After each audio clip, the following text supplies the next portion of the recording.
ગઈ વખતે વાત થઈ હતી કે મોરબીના જે 16 ગામડા હતા બગથડા બાજુના એ મોહનભાઈના વિસ્તારમાં ગયા અને આજે જેતપરની આજુબાજુના 18 ગામ એ કાંતિભાઈના વિસ્તારમાં ગયા. એ જે ગામડા એમાં ગયા ને એમાં ગઈ ચૂંટણીમાં 4800 મતની લીડ હતી આપણે કાંતિભાઈને. આ જે 18 ગામ આવ્યા એમાં 2500 મતની લીડ હતી એટલે 2300 મતની ખાધ છે એમ કહીતો. પણ અમને એ ખાધની બહુ ચિંતા નથી, કંઈકનો થોડોક આનંદ છે કે આજુબાજુના ગામમાં ભેડા જેતપર ગામ આવડું મોટું આપણા સ્થાનિક ઉમેદવાર છે તો આપણે બીજે મત માંગવા જતા હોય તો પહેલી આપણી ફરજ આવે કે ગામે એક થવું પડે. બધાએ ભેદભાવ ભૂલી કોંગ્રેસના અમુક મિત્રો હતા એને સ્વૈચ્છિક કીધું ભાઈ અમે બેસી જશું શાંતિ રાખીને, અમે પણ ગામમાં કોઈને કહેવા નહીં જાય. એટલે આ એક વાતાવરણ બન્યું છે આજુબાજુના ગામમાં પણ. આજે મેં જોયું વાઘ પર હમણાં એક વચ્ચે ટીવી ઇન્ટરવ્યુ આવ્યું હતું, તમે જોયું હશે TV 9 ઉપર. કોંગ્રેસના ભાજપના બે ઉમેદવારને બાજુમાં ઊભા રાખે, બેના કાર્યકરો હોય પ્રજા હોય અને એમાં પ્રશ્નો પૂછાતા હોય. એમાં કોંગ્રેસના ઉમેદવારે એવું કીધું કે કાનાભાઈ ઘણા સમયથી વિધાનસભામાં પ્રશ્નો મૂકે છે કે નર્મદા કેનાલનું શું થયું, તો કે ચિંતા નથી કરતા તો એની વાત માનવા જેવી. આ તો એને આપણા એ વિસ્તારના ખેડૂતો આજે છૂટી થઈ ગયા છે. ઘાટીલા, માણાબા, સલ્તનપર, ટીકર, ખીરોઈ, ભાદરવા અહીંયા જે પાણી મળે છે એનો લાભ લે છે. ધાંગધ્રા બ્રાન્ચ કેનાલ આજે પાવડિયારી પાસેથી જે નીકળે છે ભરતનગર સુધી પહોંચી ભાદરવા સુધી જાય છે, એનું તમે જોયું તો કામ ચાલુ થઈ ગયું છે. મોરબી બ્રાન્ચ ચાલી દેવાશે પણ કેન્દ્ર સરકારની આડોડાના લીધે આપણે આજે આ યોજના અટકેલી પડી છે. દરવાજા મોદી સાહેબે રજૂઆત કરી હતી કેન્દ્રમાં, કેન્દ્ર સરકાર એની ક્રમશઃ મંજૂરી આપતી હોય 5-5 મીટરની. પહેલા છે મોદી સાહેબે એવું રજૂઆત કરી હતી કે તમે અમને દરવાજા ચડાવવાની મંજૂરી આપશો ને પછી 2 વર્ષ તો અમારી કામ આવશે. તો અત્યારથી ચડાવવા દો તો 2 વર્ષ વહેલું અમે ગુજરાત અને સૌરાષ્ટ્રની પબ્લિકને પાણી આપી શકી. તમે કહેશો તો દરવાજા બંધ નહીં કરી પણ તૈયાર તો હોય કમસે કમ. પણ આ કોંગ્રેસની નીતિ છે કે મોદી સાહેબ આ ગુજરાતના ખેડૂતો માટે જે કંઈ કરી રહ્યા છે અને જસ લઈ ગયા છે તો કોંગ્રેસને કોઈ ઓળખશે નહીં. અને વાસ્તવિકતા એ છે આપણે સૌ જાણી છીએ. કેન્દ્રના મિનિસ્ટરોને ખવડાવી અને નિકાસ બંધી કરી દીધી.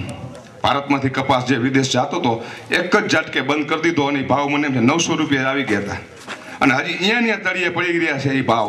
અને આપણા ગુજરાતના ખેડૂતોને પાયમાલી કરવાનું કામ આ કેન્દ્રની કોંગ્રેસ સરકારે કર્યું છે. બાકી વળી થોડું ઘણું બાકી હતું તો કેશુ બાપાએ ડોકું કાઢ્યું. 2 વર્ષથી વરસાદે સરખો થતો નથી. બાકી મોદી સાહેબ આવ્યા એક દહકાથી કોઈ દીધું. તથા વડીલો તથા માતાઓ, ખાસ વિનંતી કે આપણા આંગણે લોક લાડીલા કાંતિભાઈ અમૃતિયા વાઘપર ગામ પધારેલ છે, તેનું માનભર્યું સ્વાગત માટે આપણે સૌ આવેલ ભાઈ મહેમાનોનું આપણે હાથ તોલાથી વચ્ચેથી એક જીવાત્મા તમારી ને મારી વચ્ચેથી એક જીવાત્મા સદાને માટે વિસરી ગયેલ છે. તેથી આપણે ઘણું બધું દુઃખ થાય છે. કારણ કે ભોરણિયા નાનજીભાઈ ડાયાભાઈ તેના આત્માને પરમાત્મા શાંતિ આપે એવી આપણે બધાની ખૂબ ખૂબ આપણી સમક્ષ એની સાહેલીમાં અનુવાદન કરશે એવી સૌ આપણી વિનંતી. આપણી સમક્ષ અનુવાદન કરશે એવી મારી નમ્ર વિનંતી. પહેલા મહામંત્રી બચુભાઈ રાણા, પૂર્વ પ્રમુખ KS અમૃતિયા અને અન્ય આગેવાનો, સરપંચો, વાઘપર ગામના ગ્રામ્યજનો, ભાઈઓ બહેનો અને વડીલો. ચૂંટણી એટલે મતદાન કરવાનું પર્વ. આપણે રૂપિયો દાનમાં આપી, 5 રૂપિયા આપી, 100 રૂપિયા આપી, 500 રૂપિયા આપી, 1000 રૂપિયા જે કઈ દાન આપી એ આપણે વિચારીએ છીએ કે આપણું દાન સારા રસ્તે વપરાય અને આપણા દાનનું કંઈક ફળ મળે. એમ આ મતદાન એક એવી વસ્તુ છે, આપણે મતનું દાન કરીએ. આ દાન આપણું એળે ન જાય. આપણે મત આપી બહુ કિંમતી છે, એળે ન જાય. સુપાત્રને મત આપી આમાંથી હમણાં કાંતિભાઈ બોલ્યા કે 35 મત કે અવળસવળ જાય છે. એ 35 મત ભૂલથી જતા હોય તો એને સમજાવજો કે આ રીતે મત આપજો, આપણો મત એળે ન જાય. કારણ કે કામ આપણે જ કરવાનું છે. આદરણીય આપણા લોકલાડીલા ધારાસભ્ય શ્રી કાંતિભાઈ અમૃતિયા, અમારી સાથે આવેલા પૂર્વ પ્રમુખ ભાજપ KS અમૃતિયા, પૂર્વ ચેરમેન શ્રી રજનીભાઈ, જિલ્લા પંચાયતના પ્રમુખ શ્રી જેઠાભાઈ, તાલુકા પંચાયત ન્યાય સમિતિના ચેરમેન શ્રી વિનુભાઈ, સુકાબાપા, વજાભાઈ, ગામે ગામથી આવેલા સરપંચશ્રીઓ, ઉદ્યોગપતિશ્રીઓ અને ઉપર બેઠેલા મહાનુભાવો, ગામના વડીલો, યુવાનો અને માતાઓ, આ વિધાનસભામાં ભાજપને મત શું કામ? કારણ કે આ ચૂંટણી ઉપર આખા દેશની અને દુનિયાની નજર છે. કેમ કે મોદી સાહેબ આપણા એવા લડાયક નેતા છે, એટલા માટે કે એમને આ દેશના ભાવિ વડાપ્રધાન છે અને આપણા પક્ષે રોજ રોજ આખા કેન્દ્રીય નેતાઓ જે આવે છે આપણા ભારત ગુજરાતમાં દરરોજ એક એક નેતા જાહેરાત કરતા જાય છે કે વડાપ્રધાન કેવા હોવા જોઈએ, કે મોદી સાહેબ જેવા. તો આપણે કાંતિભાઈને ગઈ વખતે 22,500 મતે ચૂંટાયા હતા. અમે માળિયા તાલુકાના 5 દિવસ પ્રવાસમાં ગામે ગામ ઢોલ નગારા ત્રાંસા ઘોડા ઉપર બેસાડીને સન્માન કર્યું બધાએ. તો એવો માળિયા તાલુકાવાળા એમ કહે છે કે અમે 1500ની મતની લીડથી 10,000ની લીડ આપશું. જેતપુર તાલુકો હોય તો તમે જેતપુર આવવાનું મન થાય, મોરબી આવવાનું મન થાય, કયો તો આવે છે. એટલે કુદરતી હું અહીંયા આમ આવતો હતો ને 90% હું ઓળખતો જોઈએ. હા, ભલે હું 20 વર્ષથી આ બીજી સીટમાં હતો.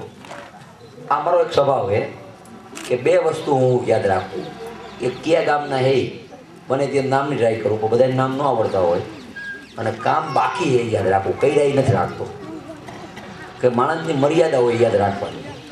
બધું યાદ રાખવા જઈએ ને તો પછી એમ નવરા ન થાય, ખોટે ખોટી ઉપાધિ થાય. એટલે આપણે આ જાહેર જીવનમાં અમુક નક્કી હોય, ગાઈડલાઈન નક્કી કરો ને તો એના આધારે બધું હાલતું હોય. અત્યારે હું ચૂંટણી લડું કે મને એવું નવાઈ લાગે કે મારે કોઈ એને સમાધાન નથી કરવું પડ્યું. લે હવે આથી મૂળી શું કે રાજકારણમાં એટલે પહેલાં તો ધારાસભાની ટિકિટ મળે ને એટલે પહેલાં તો 4 દિવસ હમું નમું કરવું પડે. 182નું જે સર્વે કર્યું ને એમાં 20 મુદ્દા એને લીધા હતા. 20 મુદ્દા. એ 20 મુદ્દામાં એને બધી એક મુદ્દો લઈ લીધો હતો. આજે એ ટીમ સર્વે કરે કેટલા મતે જીતો ગુજરાતમાં. આ ટીમ બહુ હોશિયાર, પૂછો ગેરેટને. આખું પહેલાં સર્વે કર્યું, પછી સર્વે કરીને મારા પાસે આવ્યા, મને કે બધું સારું હોય. આ ટીમના બધાએ એક બેન હતા અને બીજા 3-4 જણા કે તમે ઉમાછા ટાઉન, મેં કાંઈ કોઈ લઈ તો નથી લીધું હોય કોઈ, અને 200 રૂપિયાની ફૂટ પડી હોય અને સીધા 3,000 થઈ જાય તો હું મારો વાંક છું.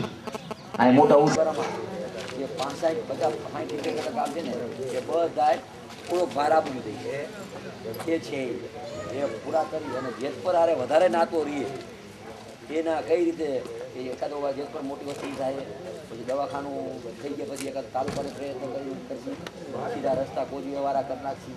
એ ઓટોમેટિક જે જૂનો આપણો નાતો ટકવું હોય, નાતાનું ટેકોલું કરવું હોય એમાં જીરું કે છે એ રખાય. બધાય મત ગામડા પહેલી વાર મત માટે આવ્યો ને અહીંયા એક મત જવાનો કોઈ સવાલ નથી. એક મત એ પણ મને ખબર પાક પર મેં ભૂલે ચૂકે કાંઈક ગયા જાય એ પણ ન થાય. અને અમારા વિઠ્ઠલભાઈ ઘણીવાર વિઠ્ઠલભાઈ જેવા 7-8 ગામ છે ને અમારા વિસ્તારમાં, વાઘપોર, અણિયારી, રાપોર, એ બધા એના હરીફથી આવે. અમારે છે ને મોરબી તાલુકામાં 3-4 ગામ હતા, 2-3 ગામ એ એમાં મતને હોય.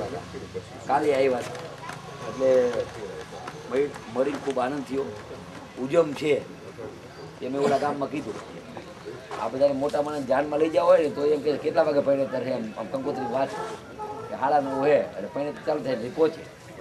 અને અમુક તો જમવાય ન રોક કલાક હાજરીને આપી, પણ છતાં આ બધી ચૂંટણી આવે કંઈક કરો ને શું કહ્યું માણા કે આ તો ચૂંટણી આવી કરી હું પહેલેથી કરું બધું જે મારે કરવા ચૂંટણી હોય ને જે કરવાનું કરતો એટલે એક આખી ઇમેજ સુવારથી નો લાગે.